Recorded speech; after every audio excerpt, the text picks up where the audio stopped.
Oopsie, my New Year's Eve prank went too far, and it ended our relationship forever. Hello, Reddit.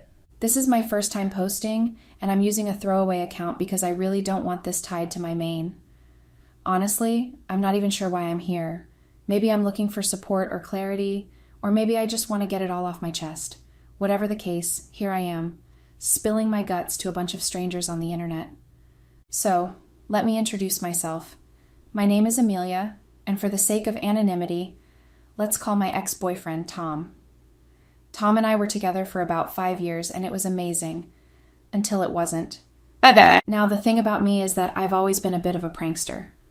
No, scratch that. I've always been a huge prankster. It's just part of who I am, or at least it used to be. There's something about pulling off a well-planned prank that feels good. Of course, Tom was no exception to this side of me. In fact, he was my favorite target. When we first started dating, my pranks were pretty harmless. Cute, even. I'd do things like hide sticky notes with silly messages all over his apartment, or switch his coffee to decaf without telling him, just to see if he noticed. He'd roll his eyes and give me this little smirk that I absolutely lived for. But here's the thing. Tom wasn't, and I guess still isn't, a huge fan of pranks. It's not that he hated them outright, at least not at first, but I could tell they weren't exactly his favorite thing. He's the kind of guy who values order and predictability, while I thrive on chaos. In the beginning, though, he didn't complain. I think he saw it as one of my quirks, something that came with the package of dating me. And since my pranks were relatively harmless back then, he just went along with it.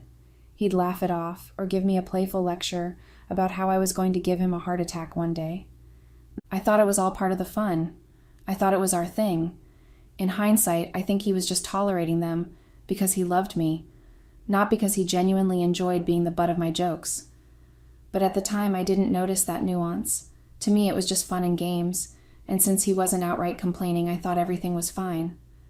Things started to take a different turn when someone, a friend of mine actually, casually suggested that I try vlogging or starting a couple's account. She said that I would totally blow up on social media with the kind of stuff I did. I remember laughing it off at first, saying that I wasn't the content creating type, and it was true. I wasn't really into the idea of putting myself out there like that. I didn't even post on my personal social media that often, so the thought of creating content seemed overwhelming and, frankly, out of character for me. But then life threw me a curveball. I got laid off from my job. It wasn't personal or anything. They were doing company-wide cutbacks, and I was part of a large group that got let go. Still, it hit me hard. And even though I was actively searching for a new job, the process was slow and discouraging. I had too much time on my hands and too much anxiety weighing me down. And that's when I started spending more and more time on social media. At first, it was just a way to pass the time, but the more I scrolled, the more I found myself sucked into this world of couples accounts, prank videos, and viral challenges. I'd see these couples pulling pranks on each other and racking up millions of views. It was like a whole new world I hadn't paid much attention to before. I realized that what they were doing was what I usually did to Tom. The only difference was that they were recording it, editing it, and sharing it with the world. And they were getting paid for it. That part especially stuck with me. Some of these accounts had sponsorships, ads, and merchandise lines.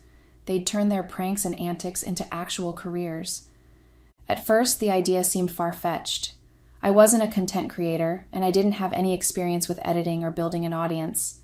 But the more I thought about it, the more tempting it became, especially because I was unemployed at the time.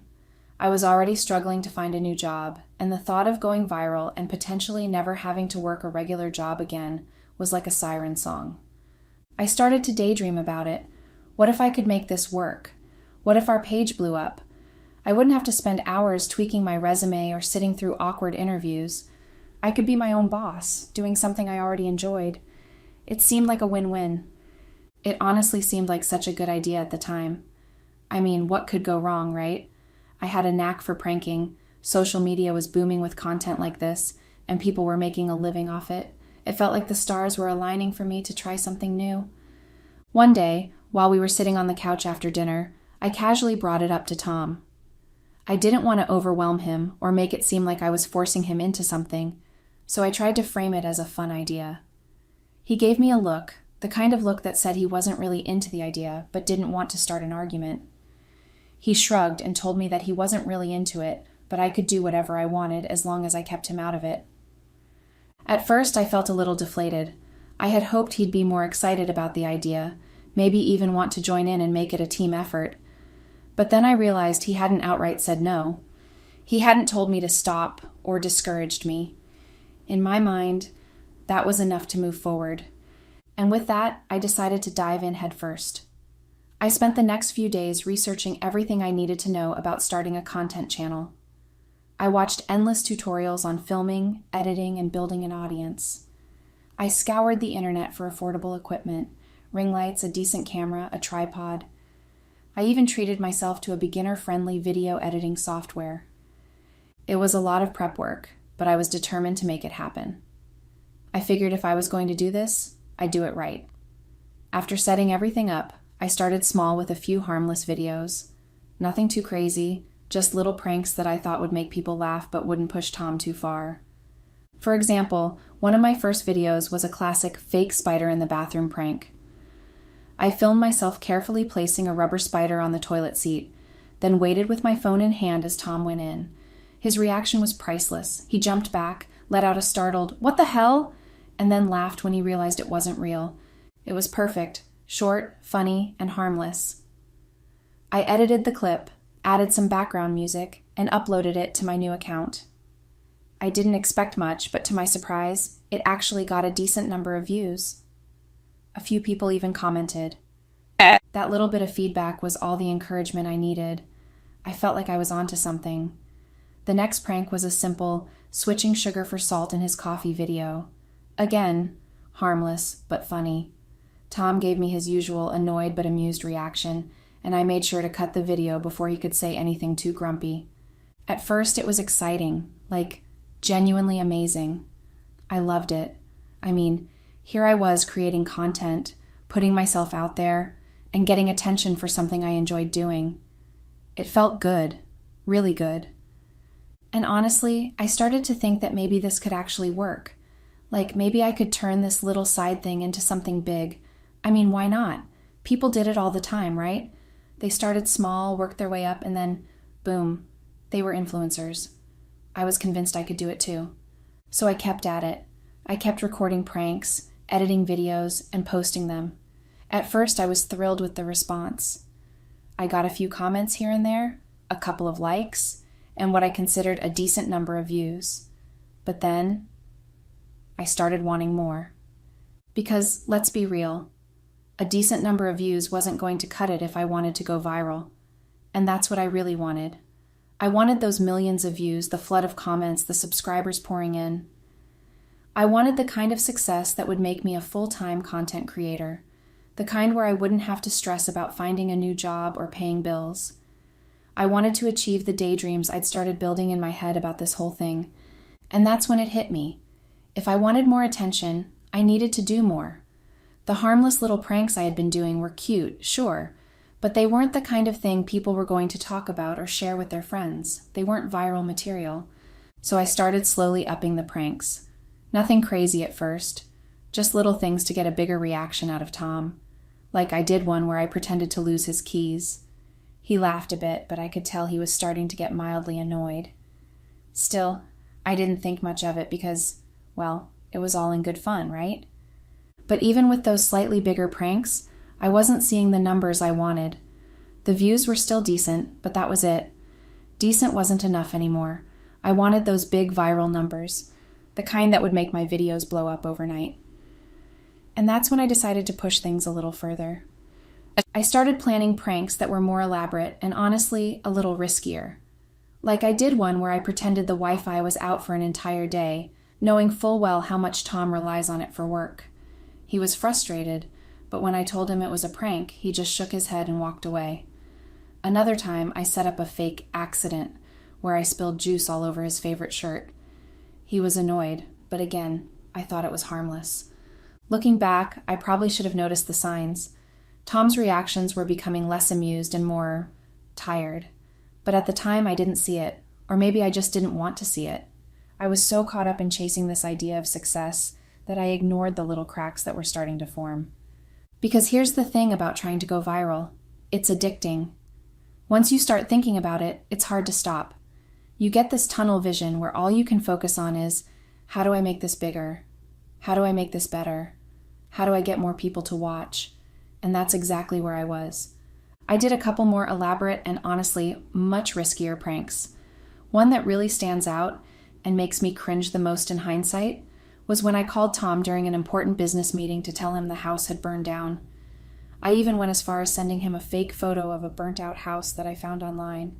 He panicked and canceled his meeting on the spot, rushing home to make sure I was okay and to see the supposed damage.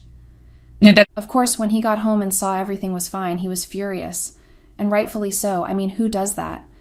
But at the time, I brushed it off. I apologized and told him it was just a joke. In my mind, it was harmless because no real damage had been done, right?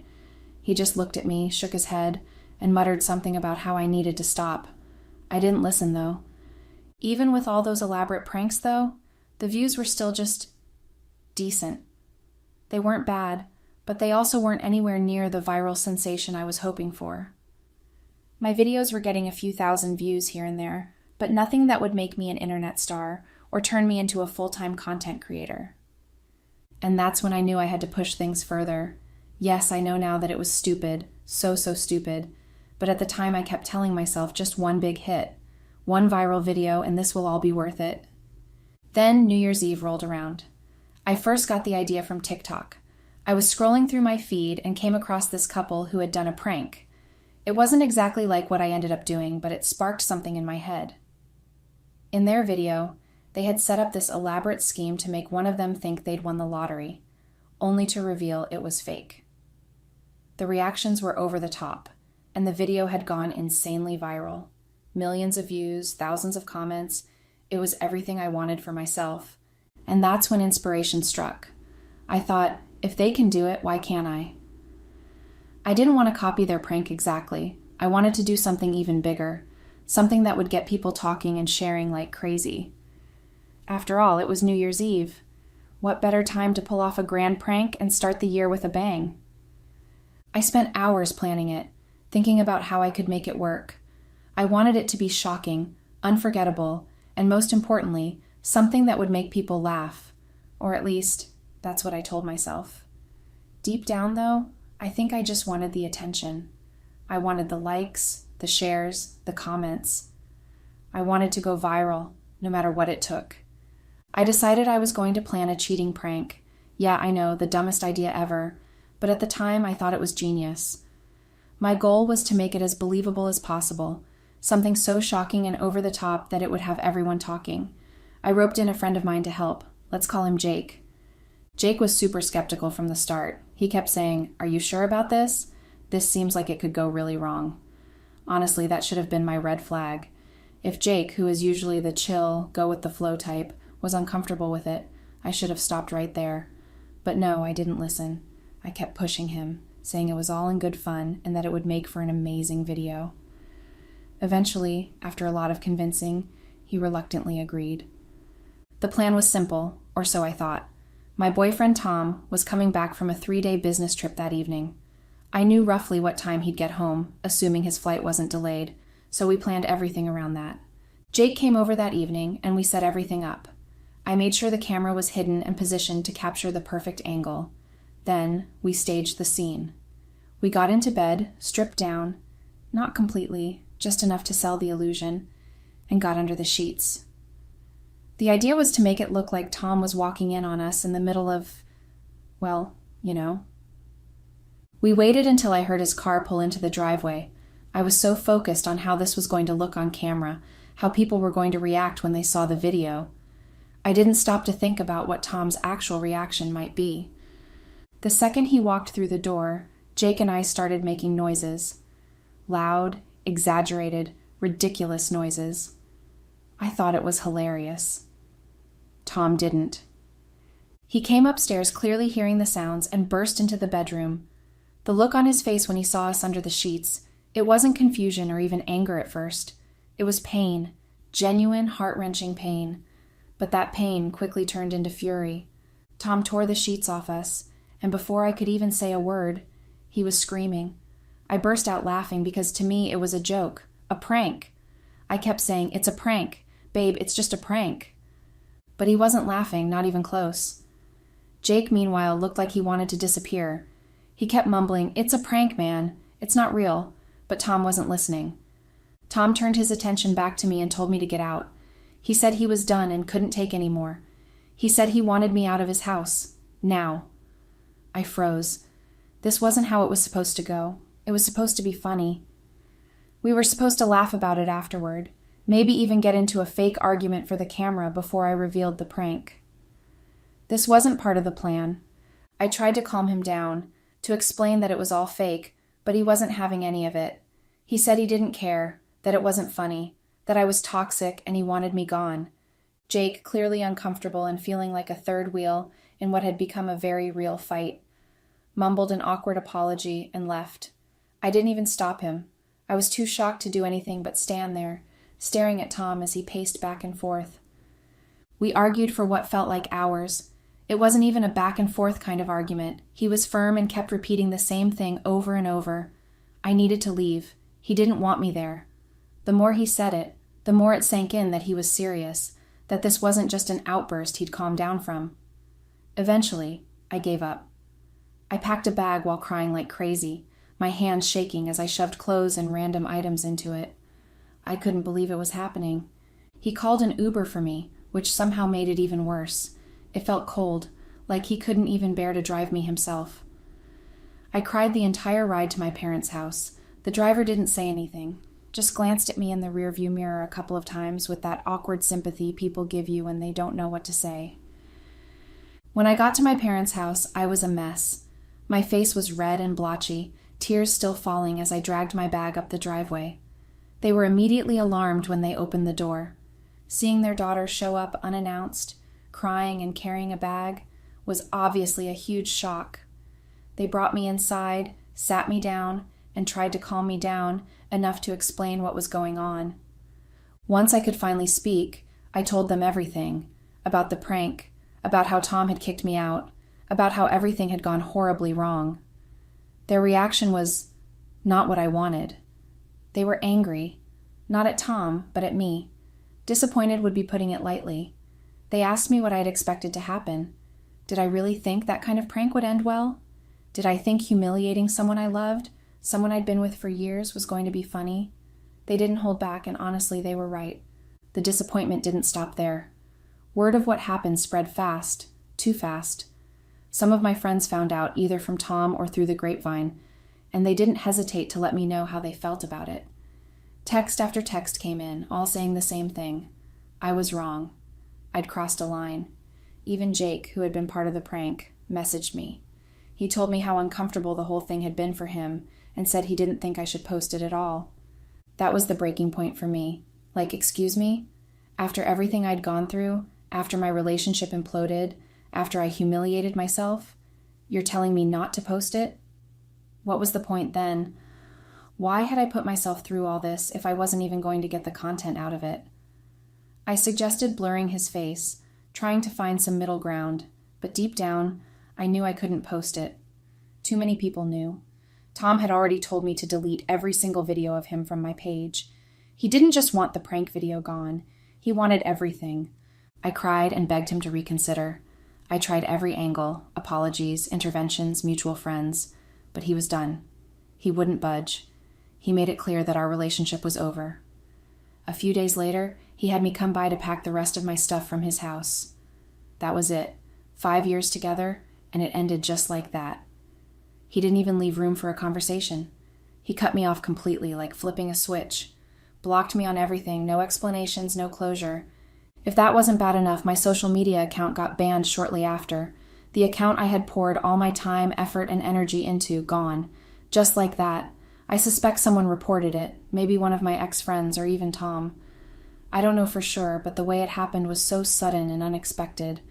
One day I was scrolling through my posts, trying to figure out what to do next, and the next, I couldn't log in. I was devastated. Everything crumbled so fast I could barely keep up. One moment I was planning a prank I thought would take my content to the next level, and the next, My relationship, my reputation, and my social media presence were all gone. It's honestly hard to process how quickly it all fell apart. I feel so stupid, all because I couldn't stop chasing views and validation from strangers on the internet. All because I didn't know when to stop, when to listen to the people around me who were telling me it was a bad idea. It was greed, plain and simple. 5 years together, and it all ended in the blink of an eye. It still doesn't feel real. It happened so fast, so violently. It gives me whiplash every time I think about it. One minute, I was planning pranks and thinking about content. The next, I'm single and alone. And now I have to start from scratch. I need a job. My days as a content creator are officially over. That chapter is closed, slammed shut, and honestly, I don't even know if I want to open it again. What's the point? It ruined my life. I'm back at square one, scrolling endlessly through job boards, trying to find something, anything, that will pay enough to let me survive. Living with my parents isn't exactly a long-term solution either. I love them, but they've made it pretty clear they're not going to let me freeload indefinitely. I can already feel the clock ticking before they start making those little comments about contributing to the household, or worse, charging me rent. I can't even blame them. I'm an adult. I should be able to stand on my own 2 feet, but right now, I can barely stand at all. And then there's the friends. Or should I say, the lack of friends. It's like losing Tom meant losing half my social circle too. A lot of our friends I thought were our friends, sided with him. They didn't even try to hide their disappointment in me. It's not like I don't get it. I crossed a line. I screwed up, but it hurts more than I can put into words.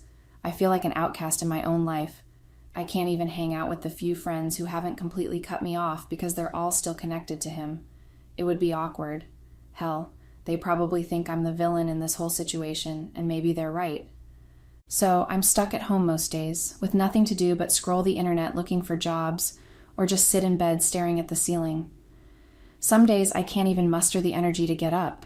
I feel useless, broken, and so incredibly stupid for letting my life spiral out of control like this. 5 years, 5 fucking years. It wasn't just a relationship, it was a life we were building together. We were already talking about marriage, about kids, about the future we wanted. It felt so solid, so real, and now it's gone, completely gone. All that time, all those plans, all that love, wiped out because I couldn't see past my own need for attention. My husband has been ignoring me consistently, and I'm tired of it. What kind of man thinks it's okay to marry a wife, then act like you don't know her?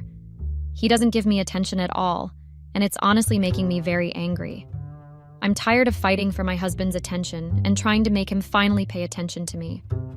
I don't think that's the normal way to live at all, and it's so annoying.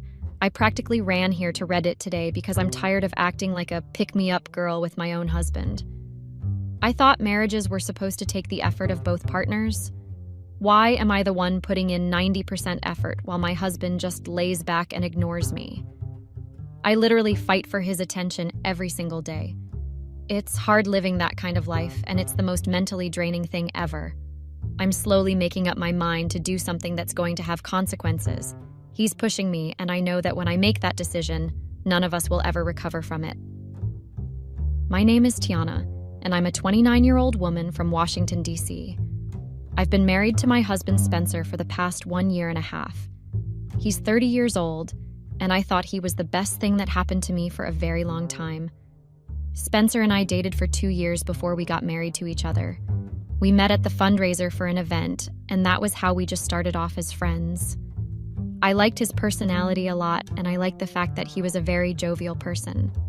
I'm also a very jovial person who is very interested in social activities, and that is why I was drawn to him. Our relationship was really okay, and we had the best time together. That's why we started taking things seriously, and then Heck proposed. I think the problem started from the first week of our marriage. The problem started that early, and it has taken a lot of patience for me to endure everything. Let me just put it this way, without me mincing any words. My husband is a family man, and he is very close to his family.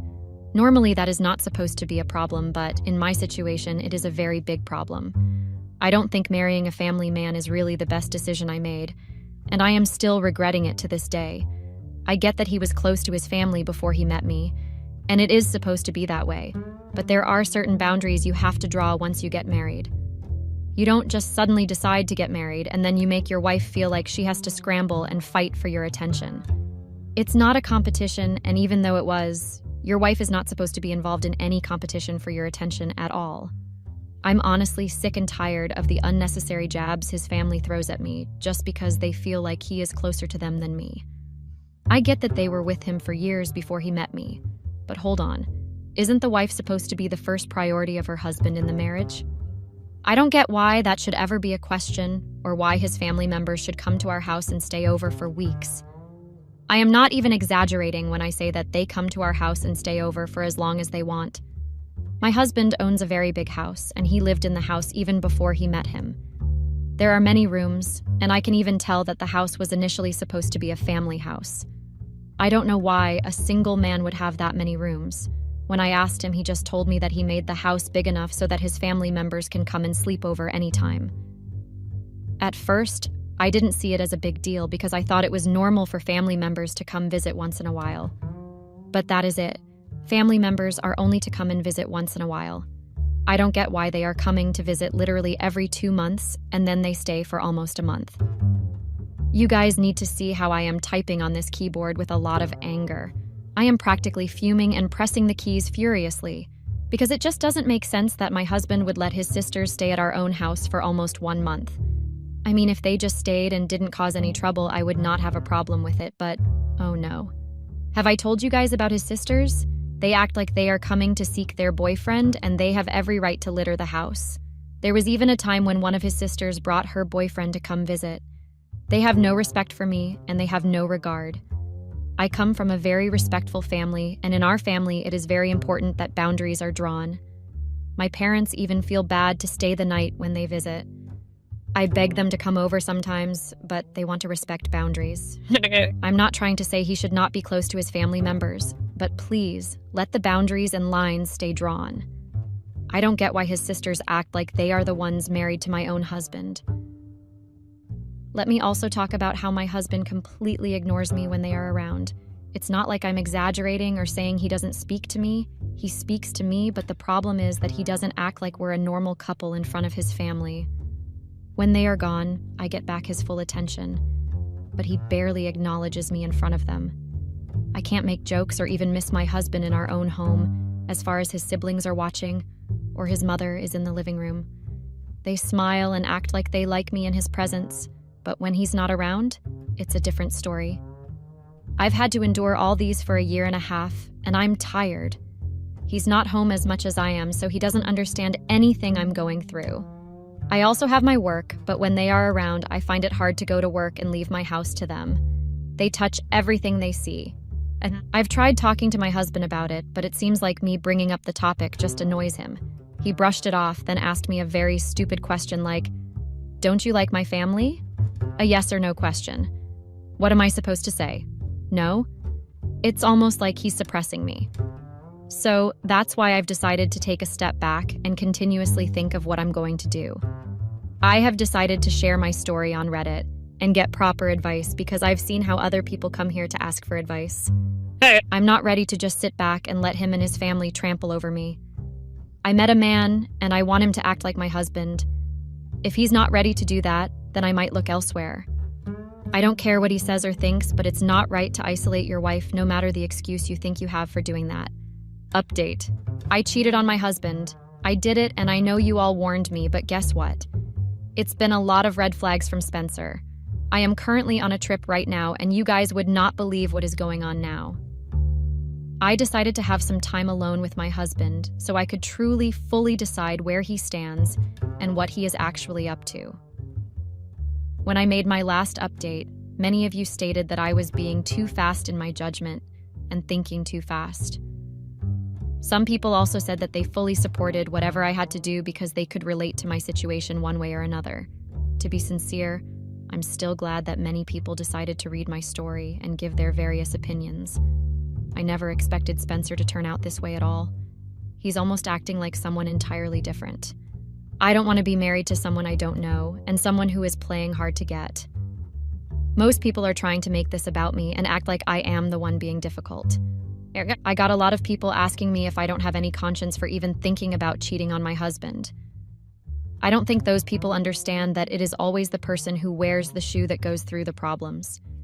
I'm not ready to be that person that lets anyone trample all over her. Even after what you all said, and I did not agree with most of the comments, I decided to give it a try and actually have some alone time with my husband. About 2 weeks ago, I told him that I would be planning a getaway for just the two of us.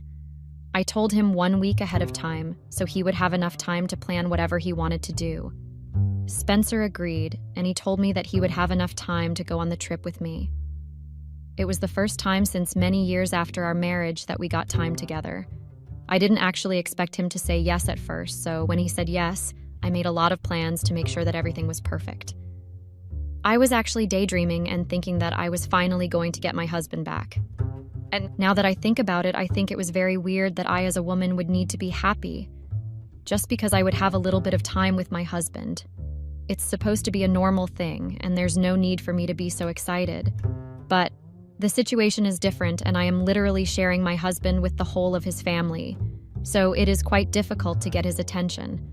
I prepared everything, and when it was 2 days to the trip, I started buying some things and bringing them to the house so that we would not need to waste a lot of time shopping on the road.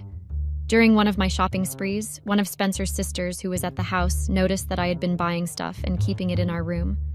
I didn't think it was a big deal, and I didn't think I had any reason to hide any of what I was buying for my own house from them. But she went to go talk to the rest of her siblings after figuring out that we were going on a trip, and some hours before our trip 2 days later, they showed up at the house. Spencer was not at home by that time because he went to get something last minute. His mother actually walked up to me to ask me why I was making her son take decisions without consulting her. I am not even trying to mince words here, Reddit. It's the absolute truth, and I was very surprised when I heard her say those words. I asked her what she meant by that, and she told me that I was making Spencer go on a trip without telling her first. It was at that moment that I realized that I got married to a mommy's boy. Why would his mother feel it was okay for her to ask me why we were going on a business trip without telling her first? What difference does it make, and how is it any of her business? I didn't even know what to say to her because I did not want to end up disrespecting her. I just waited for Spencer to come back and take care of the situation. When Spencer came back, she spoke to him much more nicely than she spoke to me. It was like she was trying to poke me behind him and then get a reaction out of me in front of him. I have heard a lot about evil mother-in-laws, but I never thought I would end up in a similar situation. Her audacity was just too much. She didn't even directly tell Spencer she was upset. She just beat around the bush continuously, and then that was all. Spencer and I ended up going to the airport almost 30 minutes late because his mother had to say unnecessary things and give unnecessary advice.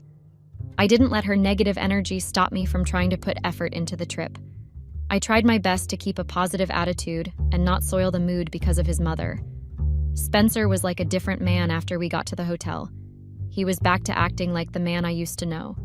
I was very happy to have him back, and I honestly wanted to update you all immediately.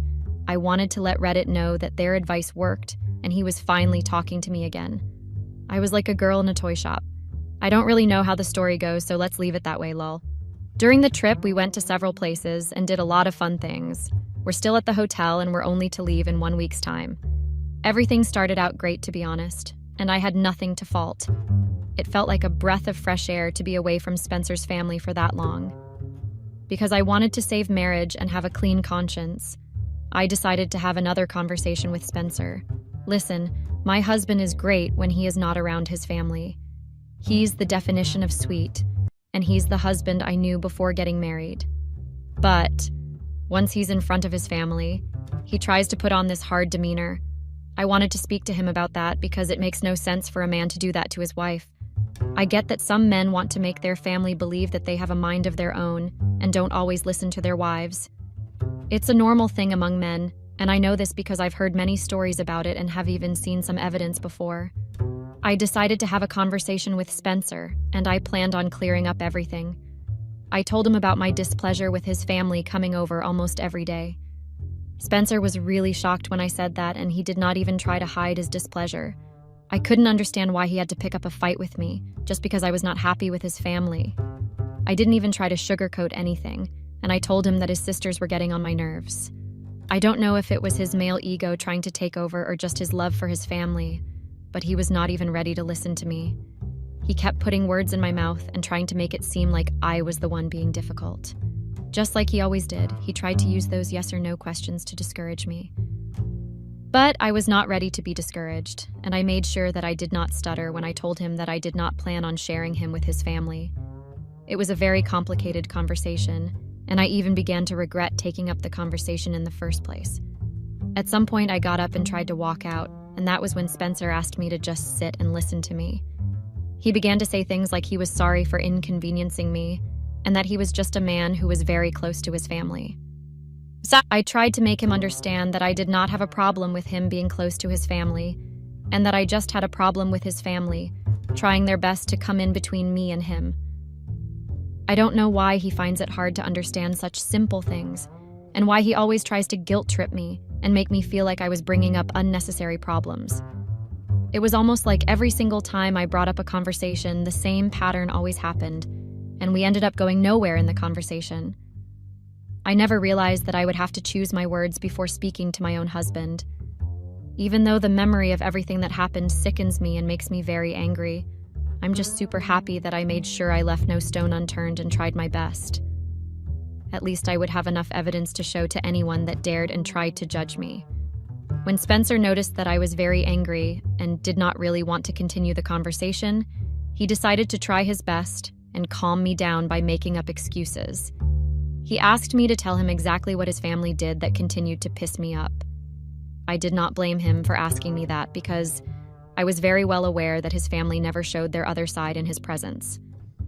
They always reserved their shady side for me and treated me in a cold way when he was around. That had been the pattern for a long time, and I wanted to be a virtuous wife and just keep quiet and endure like every other woman did. But I discovered that the more I tried to make peace and just ignore any arguments, the more they tried to poke me and get a reaction out of me. If not even my own parents felt comfortable coming to my house and discomforting us, I don't get why his family should think that the house was their second home. I was so serious that I spoke to Spencer in such a harsh tone that he had to understand that I was not joking. He apologized immediately and told me that was just being protective of his family. I told him that didn't make sense and that I was supposed to be his first priority when it came to being protective. I made sure he understood that I was also someone's family, and they transferred all their responsibility to him. I made him understand that he had to step up. Spencer did not like my time because I was speaking very harshly, and I don't deny that. I had to calm down because I was really upset. He told me he understood what I was saying, and that even though I'd been overacting, he was going to try his best to make sure his family drew some boundaries. His words calmed me down a lot, and I finally told him that all I'd wanted was for him to see things from my own point of view. It's that simple, right? I also told him that I hated the fact that I have to practically plead for his attention. He tried to deny that being true, but I gave him so many instances that he had to accept my claims. That's pretty much how the conversation ended, and for the first time ever, I'd believed that we made progress in our couple conversations. It was the first time that happened in a very long time, and I didn't take it for granted at all. So it's surprising for me to realize that everything I said to my husband literally entered one ear and left through the next. He has decided to do exactly what I asked him not to do.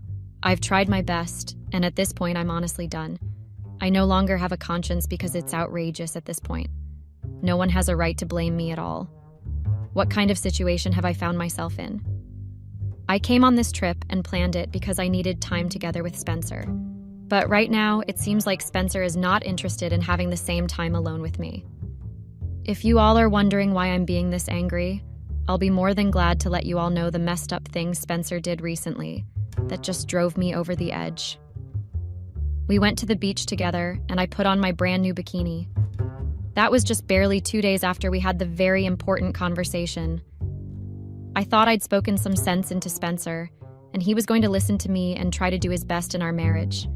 He seemed to comply, but he decided to do something crazy at the beach. I had my bikini on, and I even put on my sunscreen and everything. Lol. It's a big deal because I hardly ever try to do all those things because I don't have time to go to beaches. But I had to put in an effort because I wanted to get back to the way Spencer and I had a fun marriage and relationship. We had drinks, and we even had some tacos that I'd made earlier that day. It was supposed to be a fun day with a lot of minimal stress and barely any work. We agreed to switch off our phones and just focus on ourselves because we really needed that kind of vibe. I didn't think twice before switching off my phone because I didn't think anything was more important than bonding with my husband. I ain't even lying to you guys. I tried to make some flirty moves and just act crazy with him. He's my husband after all. So I didn't feel shy or embarrassed at all. Like I said, I've always been a jovial person, and I'm the type to do entertaining things and just have fun in every situation no matter what. That was just me being me. But Spencer decided to break the deal. He didn't switch off his phone after telling me that he did. He lied. Okay, if it has been a work calm that pooped up. If not, have a problem with it. He has a right to work, and his work earns him money. They were even kind enough to grant his sudden leave request. But I think the reason is because he hardly requests any leave from work at all. But in that situation, it was not a work call at all. It was a personal call, and can you guys get who it was from? His mother. Yes, his mother called him while we were busy on a getaway trip. I mean, the whole point of a getaway trip is to drop all the stress behind and just loosen up. I don't care what anyone says. I'm really calling his mother stress, because that woman has stressed me out in too many ways. When Spencer picked up the call and I found out it was his mother that called. I was very pissed off, but I tried my best to contain my anger. I didn't want to end up being that woman that just couldn't control herself. I wanted to listen to what she had to say first in case she had any important thing to discuss with him. There was nothing important at all. She just called because a close relative of theirs was in the same city we were in, and she needed Spencer to pick that person up and lodge a hotel for that person. I thought I was hearing things and that Spencer was just trying to pull my leg, but no, his mother really requested that of him. What kind of a woman requests that from her son when she knows fully well that he is busy with his wife? It was a very dumb request, and it made no sense because she knew that we had gone on a trip together. If we hadn't been on a trip, where would that relative go? The coincidence was just too much, and something told me that they had planned it. Why else would a relative suddenly visit the same city we were in? Even if it was purely coincidental and it was not planned, what business do we have with the relative that came to the city? Couldn't the relative find their way and do something on their own? Why travel to a city you know nothing about and then expect someone to come and babysit you and carry you around? At first, I was very pissed and I tried to laugh off the anger I felt with Spencer. I tried to make up jokes and pretend like I was not really angry. That was because I didn't really expect Spencer to get up and tell me that he was going to pick up the relative. When he said that to me, it was honestly like he was from another planet and was trying to deceive me. But first, I was actually serious. And he grabbed his wallet and started preparing to leave. The man I married wanted to ditch me for a relative. It was not the best situation to be in, and I watched him like a hawk watching its prey. Why would Spencer think it was okay to just decide to leave me at a beach and try to go and make a relative comfortable? Even after all the conversations I had with him about me not liking the fact that I was sharing my husband with his family members, he still did the exact same thing I told him I did not like. I actually waited at that pool thinking that Spencer would run back and tell me he was just joking. That's just how confused and surprised I had been. Apart from being in a state of shock, I was actually very embarrassed. I started asking myself questions that I never thought I'd ask myself. I had to ask myself if my husband found some relative I didn't even know more important than me, his own wife. I did not like that at all, and it took me several minutes to get my thoughts together and decide the next step. I was so embarrassed because some people at the beach saw how he practically stood up and walked away, and I had been calling after him, but he didn't look back once. It had to be one of the most embarrassing moments of my life. It was a very weird kind of situation because I realized that I was not a priority to Spencer at all. It just meant that I did not matter to him, and he did not give me attention. He wanted me to beg for his attention and have to wait in line. I was not ready to live that kind of life and be that kind of person. I can't even describe how angry I had been that day. I was very upset, and I think I was even fuming.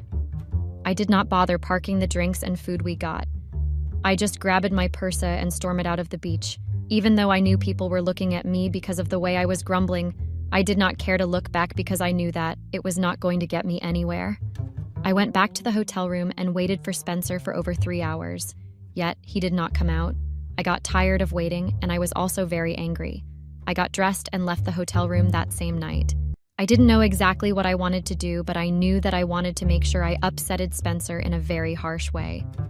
I did not underestimate my abilities to do exactly what I set my mind to, and in less than 4 hours of staying out and about, I had a one-night stand with a random guy. He wasn't really random because I recognized him as someone that went to the same college I went to. He was the one that worked up to me and asked me if I still remembered him. I did remember him, and that's how we started a conversation, and then it happened. I did not feel guilty at all when I woke up the next morning. My anger did not let me feel any guilt, and even now, as I write this, I don't feel any guilt at all. If a person, and especially a wife, has to constantly demand her husband's attention and respect, there is nothing to feel guilty about when she decides to look elsewhere. I'm also a human being, and I have feelings that can be hurt too. I don't think it's right at all for Spencer to ditch his own wife. Well, Spencer ditched me, and I ditched him too, so it was a two-way thing. No, I'm not sorry for doing that to Spencer, and if I have my way, I would honestly do it again. I don't think Spencer even knows or even cares. He's too busy trying to be the perfect son and staying under his family's control. I don't need that for my life, and I've tried to be that virtuous, kind woman for a year and a half, and it has gotten me nowhere. The more I tolerated, the more disrespect I got. It was like a circle that kept on repeating itself, and Spencer didn't care less. So let me tell you guys what happened after I left the guy's house. I don't want to reveal his name because it's really nothing serious, and it was just a one-night stand. When I got back to the hotel room that day, I met Spencer at the hotel. He looked very angry, and then he asked me where I had been all night. I ignored him all throughout his rants, and I just went to freshen up in the toilet. Spencer got so angry that he came to stand in my way. I tried ignoring him because I did not want to have any conversation that would make me say hurtful things to him. I knew that our marriage was literally over, and there was no saving it at all. I didn't even want to save a marriage that never had any form of respect for me. Maybe that's why I don't regret cheating on him. I realized that I also deserve to be happy, and that I don't want to spend my life chasing after someone that doesn't respect me. Marriage is not supposed to consist of one partner looking for attention and another partner trying to frustrate that partner.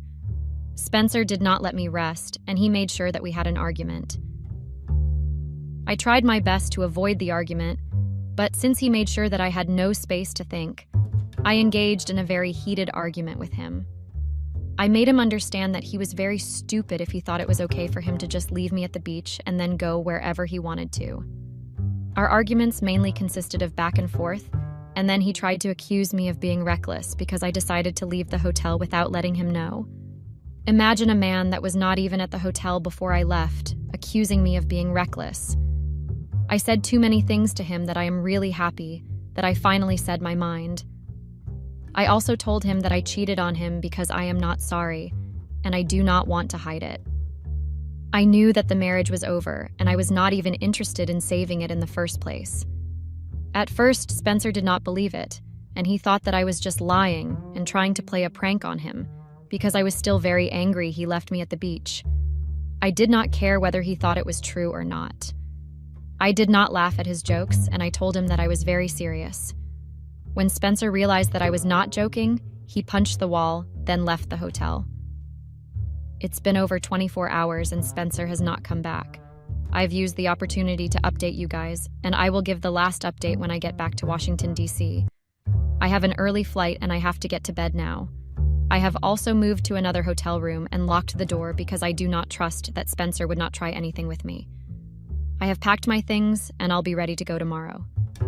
Update 2. So when I got back to Washington, D.C., Spencer was not yet back, and I used the opportunity to pack my things and move out of his house.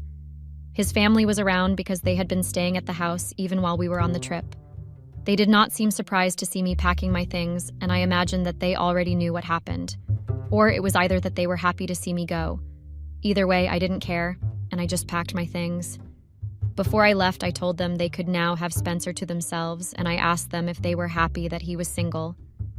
His mother just laughed in my face and told me that she had never liked me from the beginning, and she was glad that I was no longer with her son.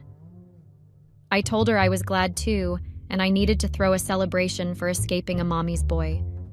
After I left the house, I went back to my parents' house and explained everything to them. They did not support the fact that I cheated instead of just walking away, but they were glad that I was finally free from such a marriage. I filed for divorce immediately after that, and Spencer sent back the signed papers barely a few hours after I sent them to him. We only saw each other in court after that, but there was no altercation. I had nothing to say to him, and he had nothing to say to me.